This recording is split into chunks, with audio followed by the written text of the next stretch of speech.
Book of Exodus.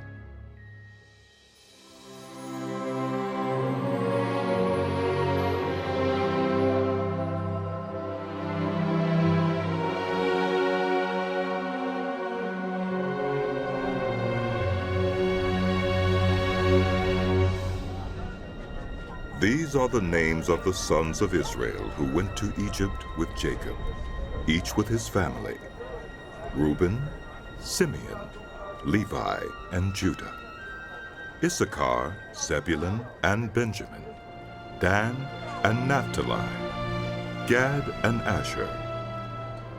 The descendants of Jacob numbered 70 in all. Joseph was already in Egypt. Now Joseph and all his brothers and all that generation died. But the Israelites were exceedingly fruitful.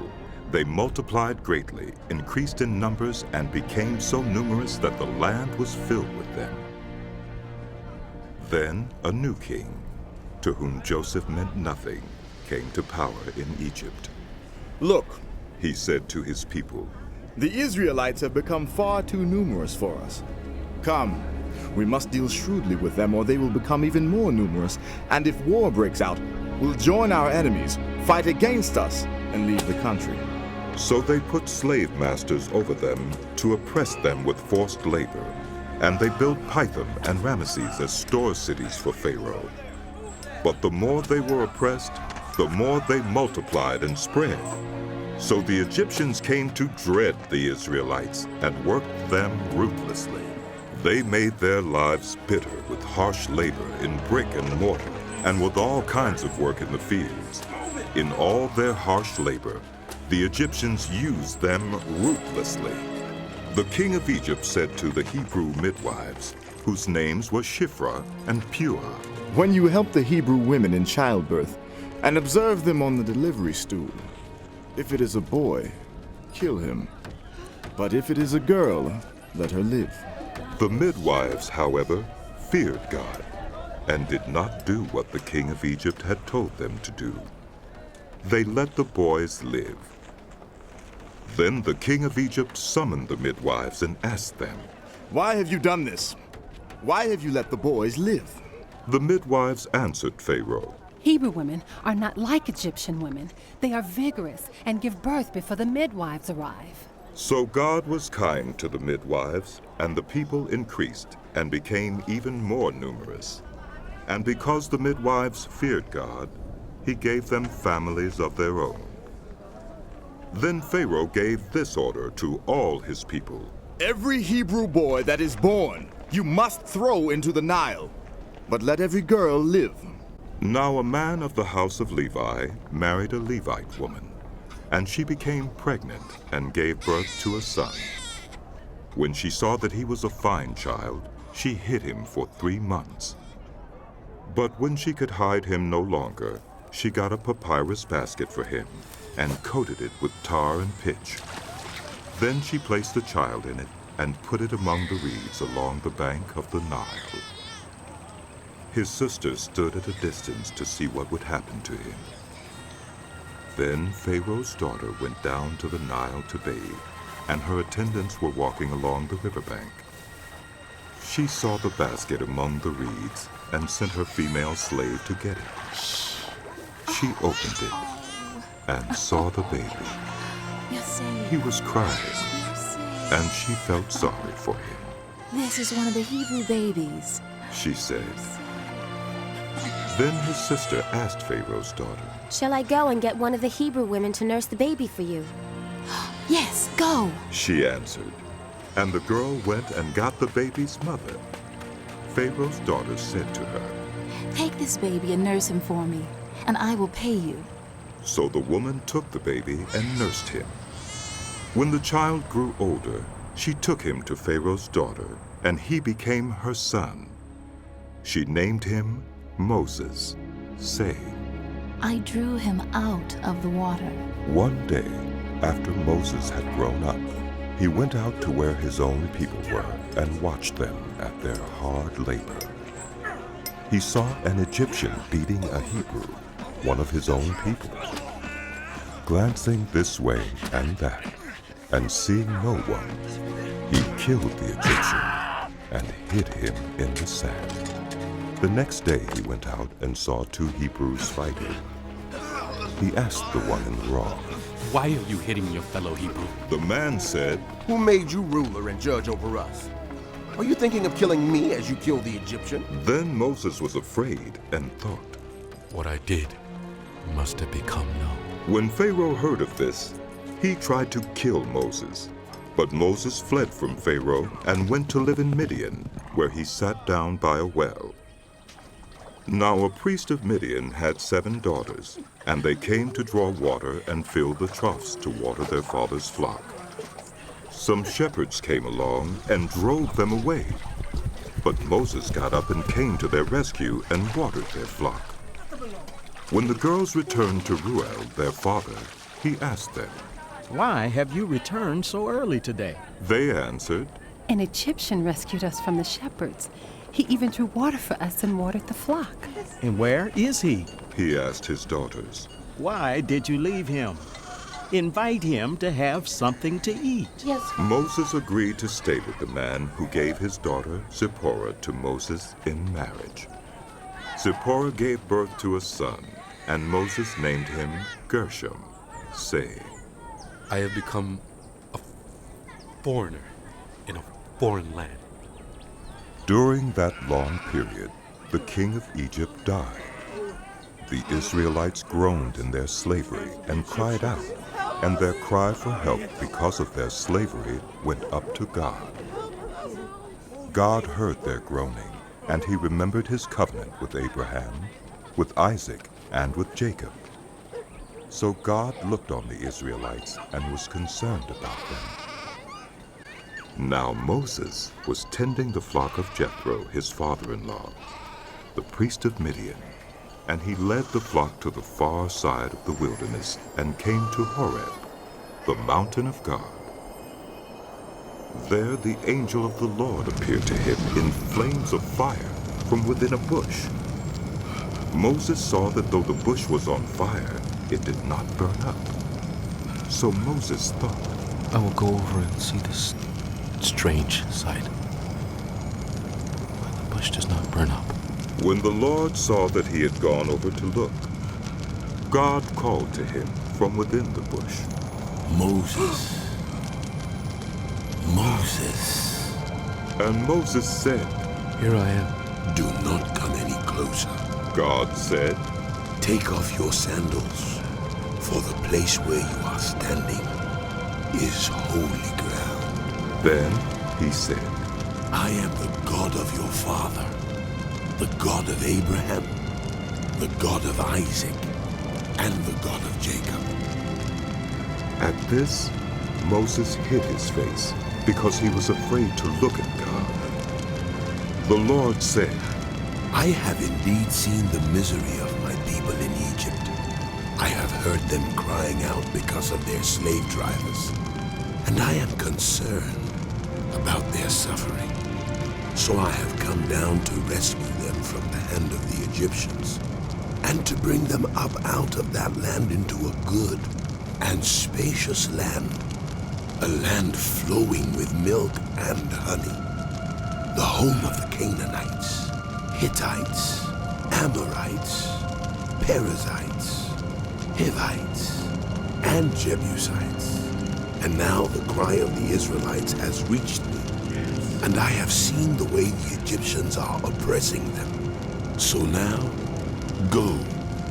I am sending you to Pharaoh to bring my people, the Israelites, out of Egypt. But Moses said to God, Who am I that I should go to Pharaoh and bring the Israelites out of Egypt? And God said, I will be with you, and this will be the sign to you that it is I who have sent you. When you have brought the people out of Egypt, you will worship God on this mountain. Moses said to God, Suppose I go to the Israelites and say to them, The God of your fathers has sent me to you. And they ask me, What is his name? Then what shall I tell them? God said to Moses, I am who I am. This is what you are to say to the Israelites.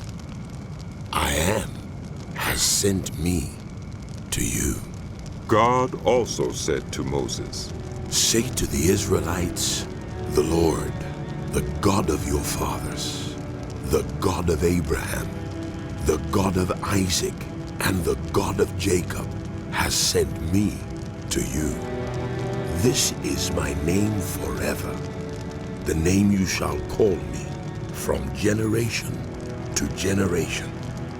Go, assemble the elders of Israel, and say to them, the Lord, the God of your fathers, the God of Abraham, Isaac, and Jacob, appeared to me and said, I have watched over you and have seen what has been done to you in Egypt, and I have promised to bring you up out of your misery in Egypt into the land of the Canaanites, Hittites, Amorites, Perizzites, Hivites, and Jebusites, a land flowing with milk and honey. The elders of Israel will listen to you. Then you and the elders are to go to the king of Egypt and say to him, the Lord, the God of the Hebrews, has met with us. Let us take a 3-day journey into the wilderness to offer sacrifices to the Lord our God. But I know that the king of Egypt will not let you go unless a mighty hand compels him. So I will stretch out my hand and strike the Egyptians with all the wonders that I will perform among them. After that, he will let you go, and I will make the Egyptians favorably disposed toward this people, so that when you leave, you will not go empty-handed. Every woman is to ask her neighbor and any woman living in her house for articles of silver and gold and for clothing, which you will put on your sons and daughters, and so you will plunder the Egyptians. Moses answered, What if they do not believe me? Well, listen to me and say, the Lord did not appear to you. Then the Lord said to him, What is that in your hand? A staff. He replied. The Lord said, Throw it on the ground. Moses threw it on the ground, and it became a snake, and he ran from it. Then the Lord said to him, Reach out your hand and take it by the tail. So Moses reached out and took hold of the snake, and it turned back into a staff in his hand. This is so that they may believe that the Lord, the God of their fathers, the God of Abraham, the God of Isaac, and the God of Jacob, has appeared to you. Then the Lord said, Put your hand inside your cloak. So Moses put his hand into his cloak, and when he took it out, the skin was leprous. It had become as white as snow. Now put it back into your cloak. He said. So Moses put his hand back into his cloak, and when he took it out, it was restored like the rest of his flesh. Then the Lord said, If they do not believe you or pay attention to the first sign, they may believe the second. But if they do not believe these 2 signs or listen to you, take some water from the Nile and pour it on the dry ground. The water you take from the river will become blood on the ground. Moses said to the Lord, Pardon your servant, Lord. I have never been eloquent, neither in the past, nor since you have spoken to your servant. I am slow of speech and tongue. The Lord said to him, Who gave human beings their mouths? Who makes them deaf or mute? Who gives them sight or makes them blind? Is it not I, the Lord? Now go, I will help you speak and will teach you what to say. But Moses said, Pardon your servant, Lord. Please, send someone else. Then the Lord's anger burned against Moses, and he said, What about your brother Aaron, the Levite? I know he can speak well. He is already on his way to meet you, and his heart will be glad when he sees you. You shall speak to him and put words in his mouth. I will help both of you speak, and will teach you what to do. He will speak to the people for you, and it will be as if he were your mouth, and as if you were God to him. But take this staff in your hand, so you can perform the signs with it. Then Moses went back to Jethro, his father-in-law, and said to him, Let me return to my own people in Egypt, to see if any of them are still alive. Jethro said, Go, and I wish you well. Now the Lord had said to Moses in Midian, Go back to Egypt, for all those who wanted to kill you are dead. So Moses took his wife and sons, put them on a donkey, and started back to Egypt. And he took the staff of God in his hand. The Lord said to Moses, When you return to Egypt, see that you perform before Pharaoh all the wonders I have given you the power to do. But I will harden his heart so that he will not let the people go. Then say to Pharaoh, This is what the Lord says.